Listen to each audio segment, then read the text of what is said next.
The wreckage was loaded back onto an aircraft and flown out under cover of great security and secrecy to Wright-Patterson Air Force Base. The pilot kept silent for several years, but informed his wife after the story appeared in a newspaper. I guess now that they're putting in the paper, I can tell you about this. I wanted to tell you for years. He said, I want you to read this article because it's a true story. And I not only know that it's true, but I'm the pilot who flew the wreckage of the UFO to Dayton, Ohio. Wright-Patterson Air Force Base was considered the most technologically advanced research center in the United States. The wreckage of the Roswell crash was dismantled for analysis. The matter was considered of such importance that the orders came directly from President Truman. Under the cover of the CIA, Truman created a group called Majestic 12 for dealing with and covering up all information about UFOs. President Truman gave the task of handling UFOs only to the highest-ranking generals. After the Roswell crash, a special group of scientists was formed and facilities built to be prepared to deal with any further UFO crashes which would occur. Wendell Stevens was a lieutenant colonel in technical intelligence in the U.S. Air Force and is now a UFO investigator. Now having an extraterrestrial vehicle and some bodies in their hands, didn't know when the next one would come down, where they came from, what they were going to do about it. There were a lot of unanswered questions. And the United States was in a turmoil at the time administratively because we were shifting from a war economy and a military-industrial command structure to a civilian structure. So the military was still dominant, and they wanted to keep control of this until they knew what was happening. So they created, and remember, General Marshall was our Secretary of State at the time. He was a four-star, a five-star general. These people selected certain representatives from the military-industrial complex that they controlled, generals and admirals and certain scientists that worked with the military and worked with industrial planning. These men were designated as a task force to take charge of any event that followed. And one did. Almost a year later, on the 25th of March in 1978, the next one came down, 1948, the next one did crash, and it came down under observation by radar so that we knew where it landed at the time that it struck the ground, and a helicopter was over it in less than an hour. It reported what it observed, and the plan generated by these people from the military-industrial complex after the Roswell crash was immediately put into place. All of the generals and admirals and advisors and scientists were contacted and ordered to proceed to a base in Colorado, where they were picked up and driven to the crash site.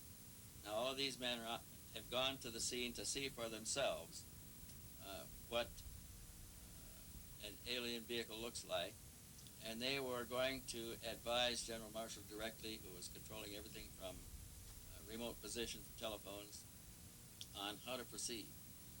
And when an operation is that big, you can't cover everything up. We discovered that the owner of the property where the vehicle came down was arrested in his house with his family, and they were kept in the house for 4 days, not allowed to go outside or anything. All the roads in the area were blocked. All access was closed. People that lived close enough to know something about it were kept in their houses. Now, if it never happened, then this evidence wouldn't exist. But now we are finding solid evidence that something strange did happen and that these events actually took place. Then we found people who observed the recovery of the craft from a distance, that saw the task force moving across off-roads over country to a secure military facility at Los Alamos. And with these leads, we were able to turn up other witnesses, all of whom had been sworn to secrecy by their superiors at the time they participated in these events. And only a few of them would talk to us, and only on condition that they not be identified because of their vulnerability. What happens in a case of violation of security oaths of this nature, they could lose all pay and allowances due or ever to become due. They could be imprisoned. They could be fined a lot of things that none of them could stand. Through Secretary of State General Marshall, the security of the UFO situation was intensified. A closer relationship developed between the military and Majestic 12. As time passed, the power of Majestic 12 grew stronger. Virgil Armstrong was an intelligence officer with the CIA and worked with highly classified assignments. He retired with the rank of major. I received documents which said that a UFO had landed in the middle of White Sands, New Mexico proving grounds, and that this object was inert, was under surveillance, and would be kept under surveillance until they could determine whether it was hostile or friendly. It later turned out that it was friendly in that the occupants were dead, and when we got aboard there were 5 bodies. The bodies were diminutive in size, in other words 3.5 feet. The largest one was just under 4 feet. 2 of them were obviously the commanding officers because 2 of them wore epaulets on their shoulders. Later turns out that they were all male. When we flew them back to Wright-Patterson, of course, the examination, physical examination, and the autopsy, of course, revealed that they were indeed all male. From descriptions given by several witnesses, the aliens have very large eyes, a small nose, and a small mouth.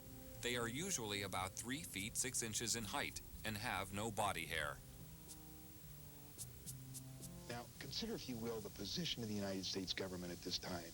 They proudly thought of themselves as the most powerful nation on Earth, having recently produced the atomic bomb and won World War II with it. They had built a jet aircraft that exceeded the speed of sound in flight, or would, in October of '47. They had built bombers with intercontinental range that carried weapons of enormous destruction. Now, imagine what it was like for these same leaders, all of whom had witnessed the panic of the Orson Welles broadcast in the War of the Worlds in 1938. Thousands of Americans panicked at a realistically presented invasion of Earth. But imagine their horror as they actually viewed the dead bodies of the real aliens. Imagine their shock as they tried to determine how these saucers were powered and could discover no part even remotely similar to components they were familiar with. No cylinders, no pistons, no propellers, no vacuum tubes. It's only when you fully understand the overwhelming helplessness the government was faced with in the summer of 1947 can you comprehend their perceived need for a total, thorough, and sweeping cover-up to include the use of deadly force.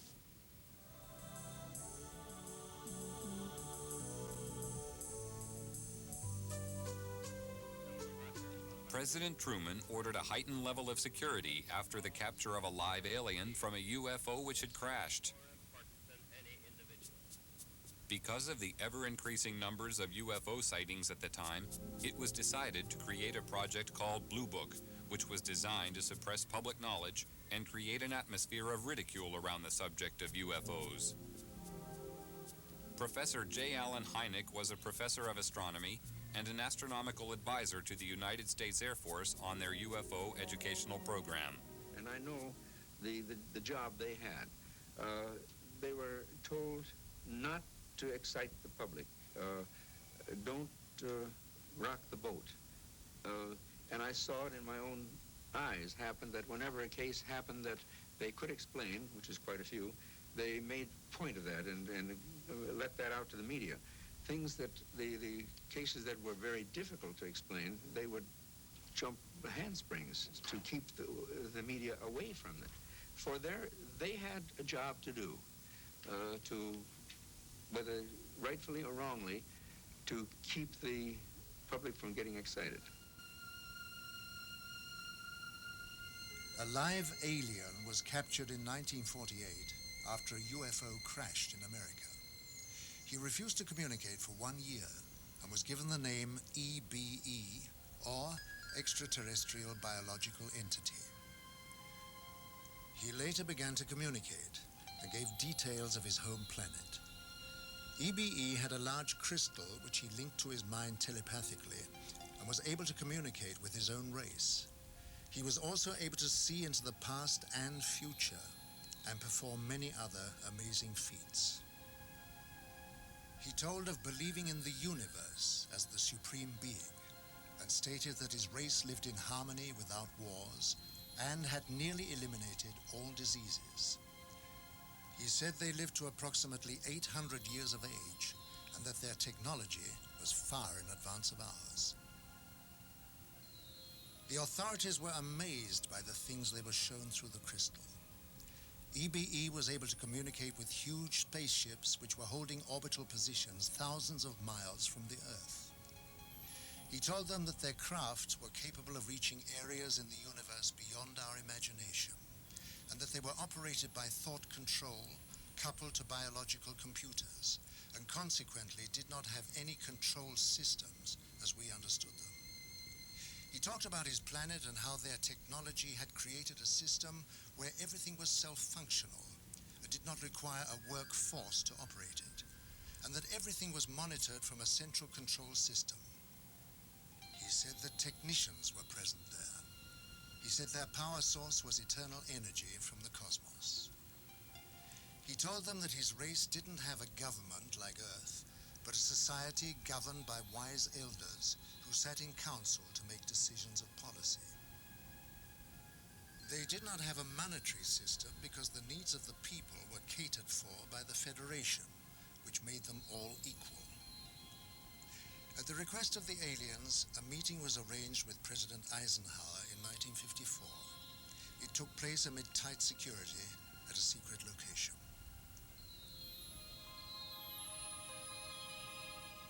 At this meeting, negotiations took place regarding the permitted presence of the aliens on Earth. Eisenhower told the aliens that the world was not yet ready for them.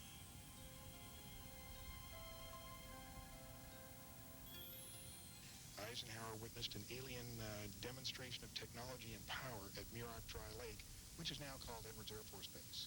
I believe we made a deal, and the deal was that in exchange for super technology, super weapons technology, we would agree to ignore the abductions that were going on. He made it more military-oriented than, say, a civilian president would have. And it's this, I think, that has let his actions let the real power of the executive office slip through the hands of the president into MJ-12. The President of the United States does not have a high enough clearance to know the whole thing. And it's interesting to note that above top secret, there's 38 levels of clearances. Eisenhower is the last president to have a full briefing on the alien problem. There was a disdain of elected officials throughout the intelligence and military communities, and they just didn't like elected officials. So every president since then has not had high enough clearance to know the whole problem. Now they know there's aliens, they know we've recovered saucers, and they know that we're trying to get technology. But there are certain other things which probably only about 25 people on the face of this earth know. But while the visitors monitor our every move with their superior technology, being technically advanced does not always ensure their own safety. This was proved by the UFO crash in the Kalahari Desert in 1989. One of the most documented cases of all time referred to a 60-foot wide spacecraft which was forced down on the border of South Africa. This craft impacted with the desert at high speed, causing a crater 450 feet in diameter and 36 feet deep. Official military documents reveal that the craft entered South African airspace at 1:45 p.m. on the 7th of May 1989 and was intercepted by 2 Mirage jet fighters. Because the craft failed to respond to communication, one of the fighters was ordered to attack the craft with an experimental laser cannon. This caused the craft to lose altitude and crash. After the craft was retrieved, it was removed to a secret Air Force base, and on arrival at this base, it was found a door had partially opened in the side of the craft. Hydraulic pumping gear was brought to the scene, and the door was forced open. When this was done, 2 aliens staggered out of the craft, and it was found that one appeared to be seriously injured. They were immediately arrested and removed to a medical centre, where a medical team was sent in to try to assist. The authorities at the scene entered the UFO, and hieroglyphics were found inside the machine, alien hieroglyphics of course, and various items of electronic equipment were also removed from the craft. The retrieval team from America arrived eventually, and the object plus the aliens were eventually taken by C-5 Galaxy transporters back to Wright-Patterson Air Force Base, where further analysis was taken on. When the military entered the craft, they quickly removed portable equipment and instruments, some of which were considered useful as potential weapons. This was not certain at the time, but was clarified after scientific investigation. Also found aboard the craft were a series of hieroglyphics, which indicated that the aliens had a written form of communication. The writing gave the impression of an alien alphabet, but it is not known if any of the scientists present were able to understand its meaning. Data found on the craft were stored on a system of silicone slides. It was obvious to everybody at the site that they were dealing with a very advanced technology, including the propulsion system. As more and more alien technology comes into the possession of our scientists, more understanding is being gained about the physics involved in producing propulsion systems capable of taking man deep into space. The American Naval Deep Space Command, who also call themselves the Guardians of the High Frontier, are responsible for the location and identification of all objects in space around Earth. It's their claim that they can track and identify an object as small as a football at a distance of 30,000 miles. They refer to unrecognized tracks as unidentified orbiting objects and have been known to locate up to 6,000 of these in a 3-month period.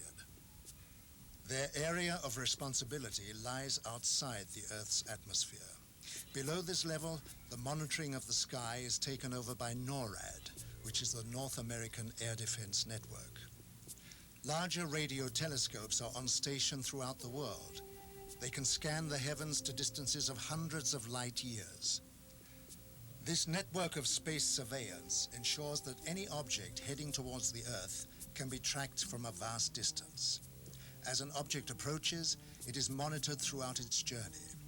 If any object should land or crash on Earth, the contact point is known immediately, and quick response teams swiftly arrive on the scene. This network was created after the Roswell incident, and since that time has developed into a sophisticated search and retrieval operation.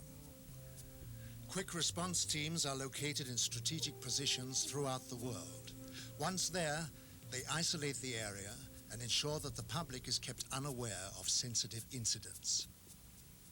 All over in NATO, they are interested. It's generals and colonels. The Americans are interested. The English are interested. Everybody knows about it. I was one in Wiesbaden with one of the squadrons down there, and I worked with a colonel. And one afternoon, I was going to nearby town. I don't remember the name. And I went to the office in civil clothes to pick up something, and he was sitting there. "Hey, Major," he said, "where are you going?" "I'm going to city." "What is that?" He pointed. I had my badge here with a flying saucer on my blue jacket. I said, "What?" "That, damn it, that." He said, "Nothing. It's a flying saucer." I said, "It couldn't be. You Americans have proven they don't exist." "Shut up," he said. He took the telephone and rang. "Jack, Pete, come on now."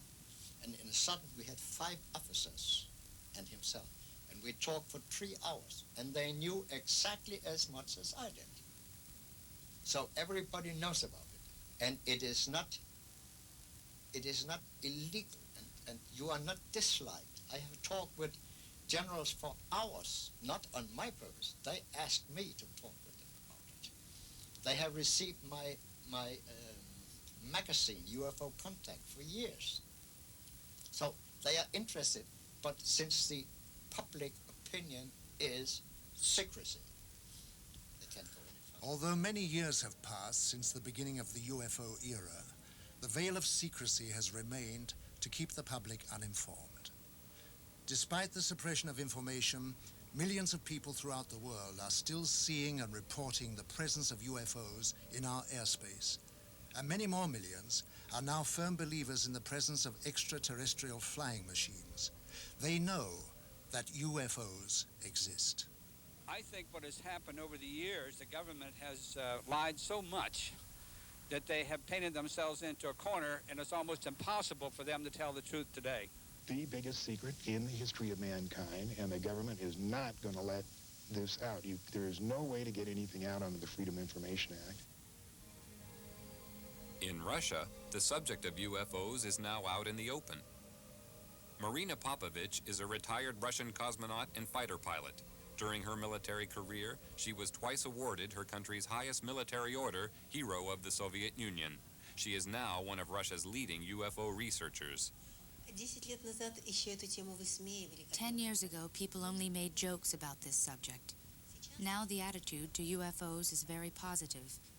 The majority, 80%, think there is extraterrestrial intelligence and that this intelligence is trying to establish mutual contact with us. Now cosmonauts and pilots are more willing to report their contacts with UFOs when they have taken place. Unlike the rest of the world, the Soviet Union has an openness about the subject of UFOs. They even have a monthly television program devoted entirely to it. In the near future, university courses will also be available to study the subject. Several Soviet generals have already stated that there is no question as to what UFOs are. We know they are alien spacecraft. But at the Center for UFO Studies, we have a computerized data bank that now has more than 75,000 UFO reports on it.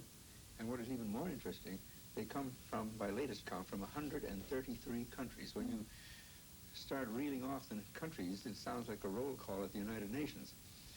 And even more interesting than the just numbers themselves don't mean so much, but the thing that finally convinced me that we were not dealing with nonsense is basically the caliber of the witnesses. Many of the reports are made by highly responsible people, impeccable integrity, people in technical training, air traffic controllers and military and commercial pilots. Finally got to the point, and it took me quite some time. I finally got to the point, however, where I simply said, I can't continue to call these people deluded or nuts. They are seeing something. Something is real. The late J. Allen Hynek was an astronomer, just like I am. His background and mine are very similar. He was for many years a professor of astronomy, and so was I. And what Hynek said was, UFO research is leading us kicking and screaming into the science of the 21st century. Like Hynek, I sought to debunk the reality of UFO phenomena, and like him, discovered just the opposite. Technology has advanced rapidly over the past 50 years for all the world to see. But in secret locations, amid tight security, the true advance of technology is hidden from public knowledge. From one such location came the stealth bomber.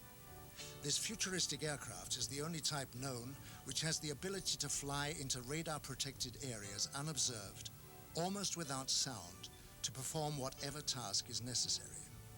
The technology used in the production of the aircraft is a giant leap forward from conventional technology, and the question has to be asked, where did it come from?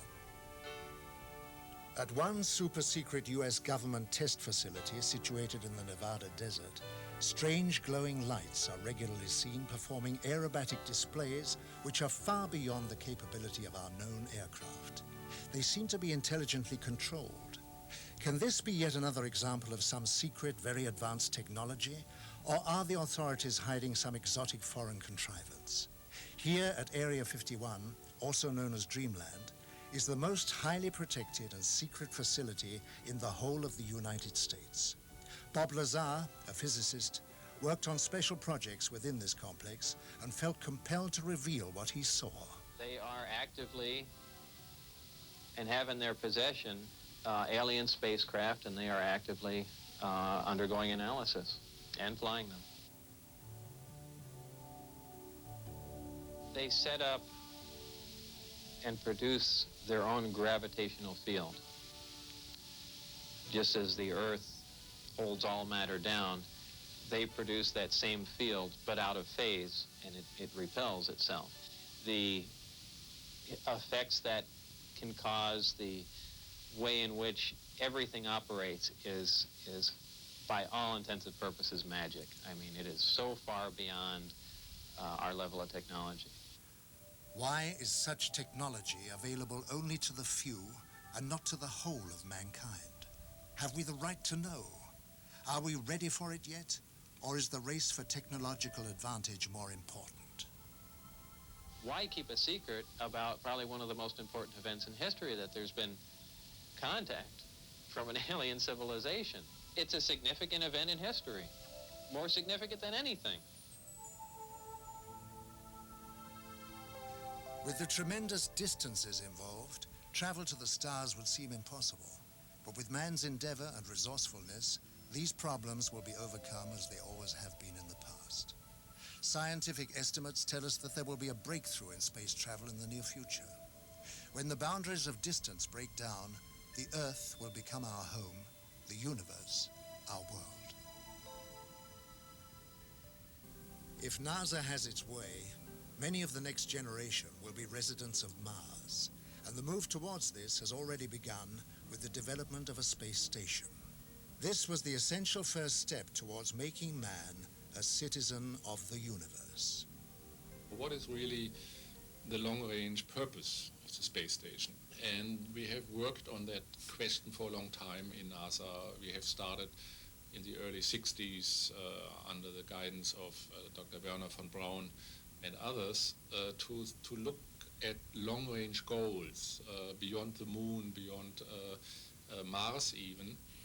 And only recently, in fact it was July 20th, 1989, the 20th anniversary of the landing of Apollo 11 on the moon, that President George Bush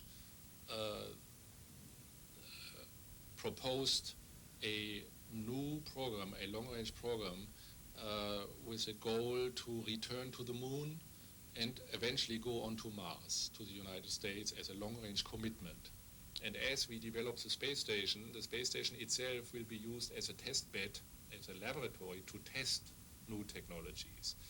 And you need space to develop those technologies. As long as we are still on Earth, we can just talk about it. The question of which technology to use for this new, what we call the Space Exploration Initiative, that's the name, SEI, Space Exploration Initiative. What technology to use in the area of propulsion or life support or materials and structures and power and communications is being analyzed and investigated by NASA right now. And we're doing it in a number of categories. We're looking at present-day technologies, tomorrow technologies, and advanced technologies which are day after tomorrow. What was yesterday's science fiction is today's very palpable truth. Grandfather's spine-chilling fantasies have become an indispensable part of modern life. Jesko von Puttkammer was NASA's advisor to the creator of Star Trek, Gene Roddenberry.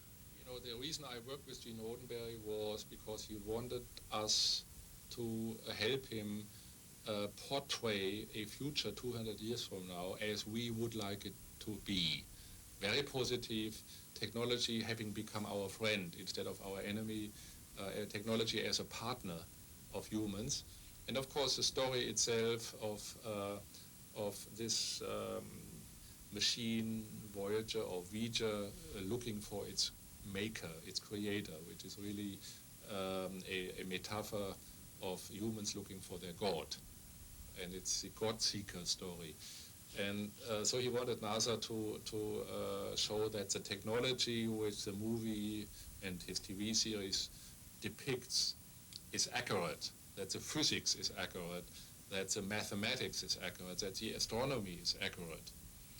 The propulsion system of the Star Trek consists of two major elements. One is the energy source, just to provide energy, which is the antimatter system. That makes sense, that could be done. But the propulsion itself, to push the ship, it's called a warp drive, and that has to do with changing space itself and flying faster than the speed of light. We know what antimatter is, and that when you have antimatter and real matter and it comes together, you get a tremendous explosion. You get a tremendous energy. E equal mc square, as Einstein said. And so this is the most powerful reaction you get in the universe. Therefore, the Starship Enterprise uses it.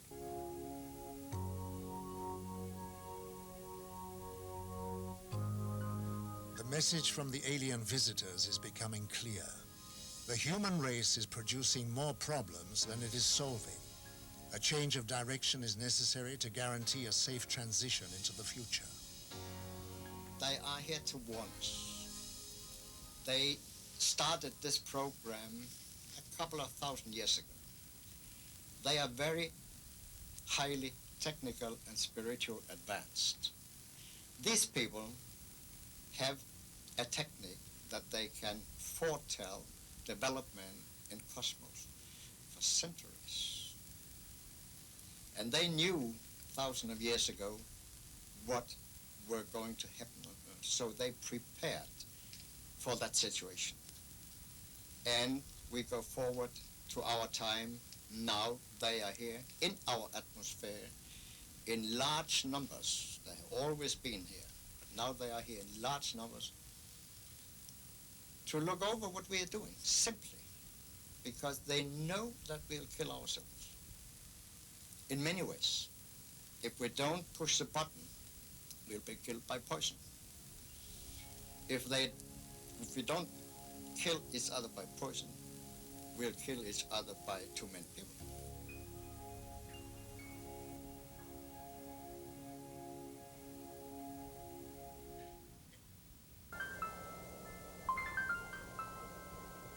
Earth, the gem of the cosmos, a living, breathing miracle of creation, the home of mankind, a partnership of dependency and loyalty to each other.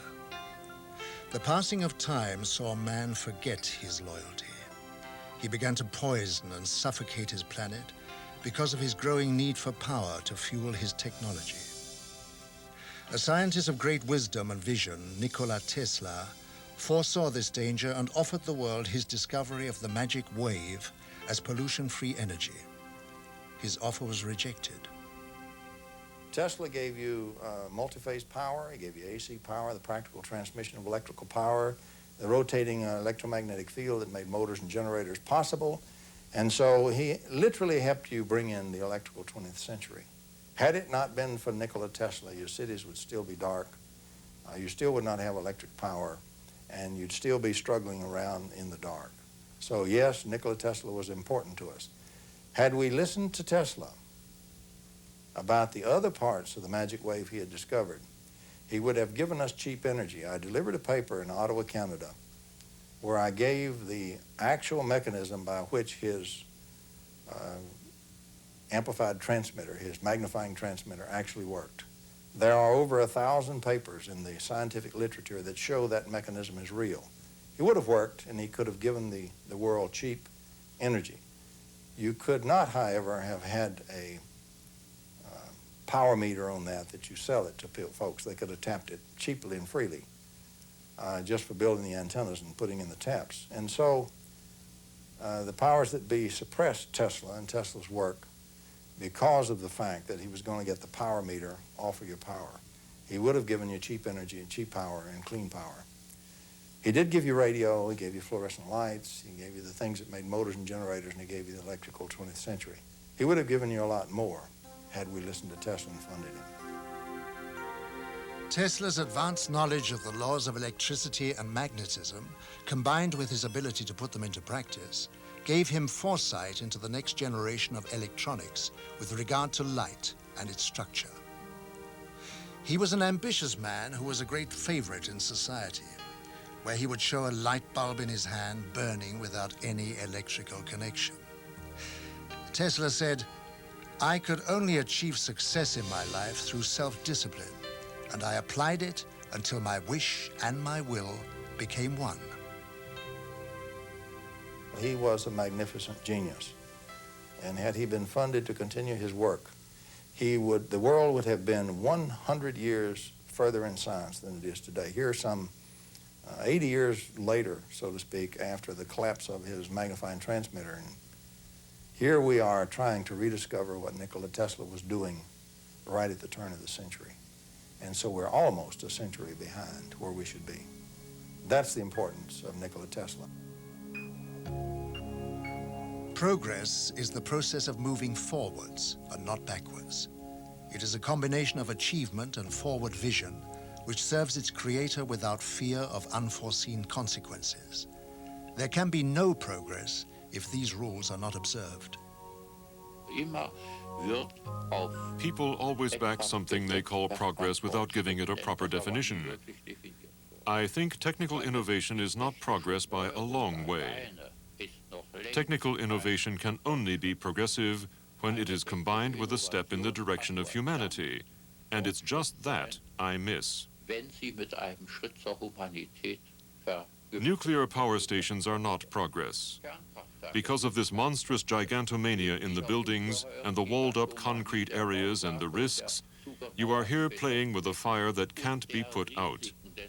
And the risks are extremely inhuman. And so these gigantic buildings are put up, and especially the military-industrial building complexes, which in the end all lead to the scars of this pseudo-progress, practically destroying the natural foundations of human life.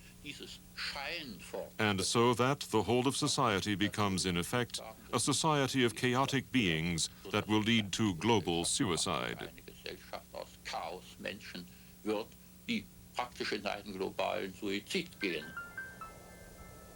Real progress is being made in a laboratory in Canada. Here, the full significance of the physical laws of light and space have become clear to John Hutchison, and he is utilizing this knowledge to produce cause and effect experiments which lead to an understanding of the harmony of nature.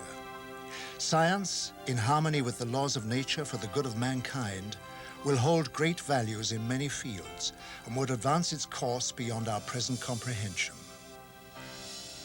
John Hutchison has been working in the areas of electromagnetic forces and the changes in the molecular structure of materials for many years. He has in this time achieved a breakthrough in anti-gravity knowledge, providing spectacular examples of heavy objects flying through the air without any visible signs of propulsion. He has also made amazing discoveries concerning the alteration of compositions of materials by subjecting them to a form of electromagnetic bombardment. We're looking at something which you know shouldn't be happening. The result of these experiments showed in graphic detail metal heating to a near liquid state without heat. Hard metals would turn into soft rubbery objects, proving that any substance could change its form if the science involved was understood.